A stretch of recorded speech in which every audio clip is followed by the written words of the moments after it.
Real religion, not confined to any particular sect or stream or organization or belief system. You could call it essential religiosity.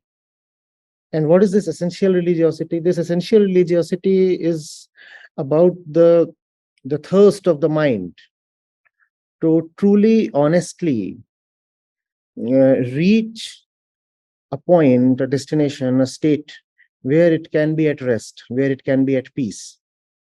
Now, this is real religiosity. Now, this religiosity must not be shunned, it cannot be done away with. Because if man uh, keeps aside real religion, then he will turn neurotic. Because religion is not something that you take upon yourself. Religion is one's fundamental crying inner need. It's like thirst of the body. The body has thirst, hunger, and such things, and the mind has restlessness and ignorance and and unfulfillment, um, and loneliness, and these are the states of the mind, the states of the mind that the mind is actually born with. Hmm? We take birth with these things. There's fear inside, there is loneliness inside, there is ignorance, and there are a lot of animalistic tendencies that we are born with. So these are there, and therefore man needs true religion. If man does not have true religion, man will suffer endlessly. And therefore, it is a bit unfortunate that in the name of atheism, even true religiosity is being rejected. Atheism is wonderful if atheism is used as a counter narrative to all the stupidities of popular organized religion. In that sense, a lot of great saints were actually atheists. A lot of religious reformers were actually atheists because they did not subscribe to the prevailing notion of godhood. And the prevailing notions of godhood, you would agree, have been very rotten at many points in history, at many places on the earth. And that's why there has been a need for religious reform. And when we have had those reformers, we have been grateful to them. So that kind of atheism is all right. But I become uh, a bit nervous when I see people discounting even core spirituality by asserting that they are atheists. Now, if you are atheists, then all right. See, you may not want to have a God, and that is all right. One can understand that God is a bit of fiction. But it is not understandable if somebody says that he or she does not want to have peace or truth. Now, real religiosity is about having peace, not about having God. It's another matter if you start calling God as a synonym of peace or truth or understanding, and that is a different thing. But that does not usually happen in the popular version of religion.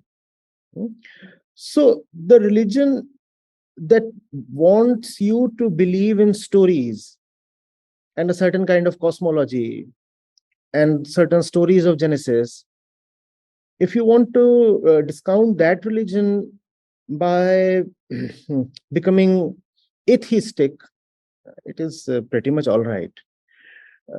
But it would be a tragedy if we start saying that we don't need compassion, that love is an outdated value, that we do not really need deep understanding, hmm, that we do not need simplicity, right?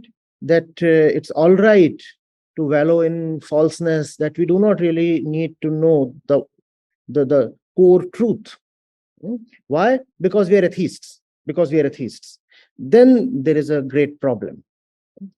So, if the trend away from religion, which we are witnessing in America, in Europe, in Japan, even in countries like ours, if the trend away from popular religion results in a cleansing of religion, results in people moving away from religion towards spirituality, then it's a welcome thing, actually. It's a welcome thing, because we do not want superstition in the name of religion, do we?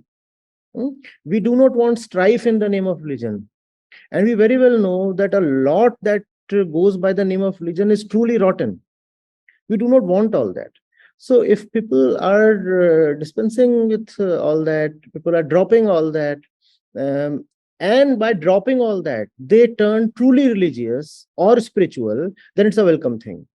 On the contrary, if someone says, I'm atheistic and I do not believe in Bhagwan or Ishwar, and therefore I am refusing to read the Gita even, or I am keeping Vedanta aside, I do not want to go into the philosophy of the Upanishads, then it's a scary thing, very scary thing.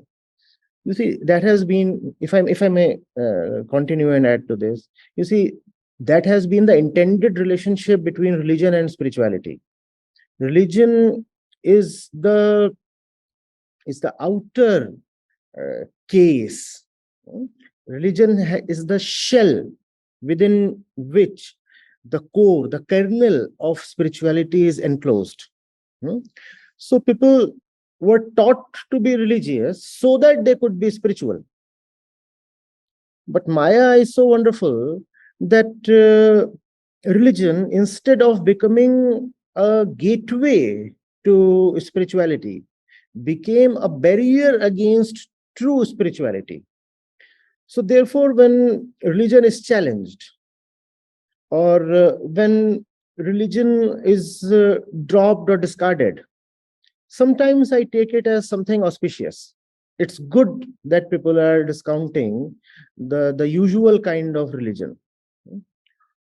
But if along with religion, spirituality too becomes something abhorrible, something that can be avoided, and something that is taken as outdated and repugnant, then we have a great problem. We cannot throw the baby away with the bathwater. Just because most of what we call as religion is a huge mess, we cannot claim that even the core of religion is something we can do without. No, we cannot do without that. Man is a religious animal. We cannot live without true religion.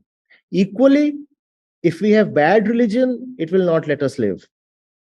So it's a tightrope walk, and we have to be very, very careful and attentive in negotiating it.